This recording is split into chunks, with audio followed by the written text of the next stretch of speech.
What you see here is not actually Russia, but the least visited country in Europe.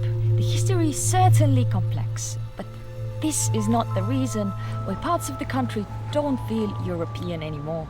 Actually, they don't even feel like part of this country anymore. Welcome to Moldova. We came here on our way through Eastern Europe towards Japan in our cute yellow van, trying to understand why so little tourists visit this country, and for the interesting history that this country has seen and the future that might surprise us all. Moldova is a small landlocked country between Romania and Ukraine on the border of Europe. This post-Soviet country gained independence in 1991, but still had communists re-elected and in power until 2009. Moldovan language was also impacted by the Soviet Union. Moldovan was written in Cyrillic until 1989, when it was switched back to the Latin alphabet. And in 2003, a law was passed saying Romanian and Moldovan are actually the same language. We entered the country overland and realized very quickly what the most important industry in the country was. We spent like 20 minutes on the border for people to check their van. Then we did our vignette and some local cash. For watermelons. Endless fields of corn and sunflower covered everything. Puna!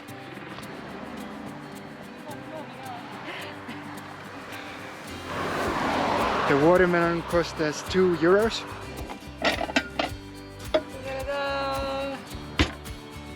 It is so nice and sweet. For watermelons. Super good.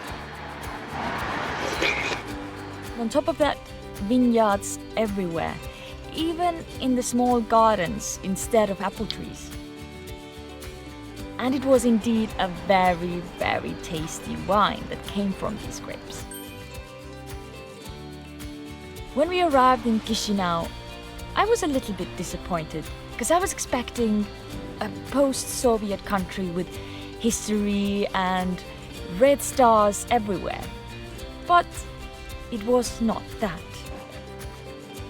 Apart from a few exceptions, we found a very modern city that resembled more Romania than any other post-Soviet country.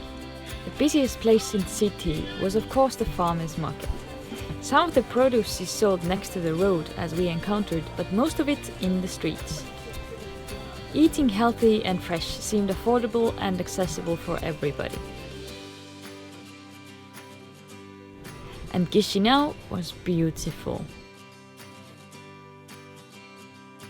But Moldova does have its mysteries.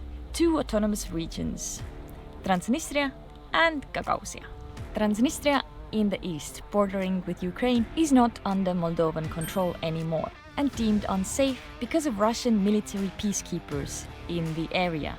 They have their own border, money and government. Gagauzia in the south, on the other hand, on paper was comprised of Orthodox Turkic-speaking people. But the reality was very, very different. When we got there, it felt more like the divide part of Divide and Conquer, because the primary language in the area was Russian. The signs and monuments gave off a Soviet vibe. And there was something off about that area, like another country, not Moldova anymore. There were some places where we could see the Turkish language and Turkish foods. But the locals did not seem too connected with that part. Even on Moldovan Independence Day concert, a lot of the songs and the introductory part was done in Russian. I felt anxious and not completely content on where we were, even though I couldn't fully explain it. I cannot deny that Moldova was definitely beautiful and a unique place to visit. But one of the questions still was left unanswered.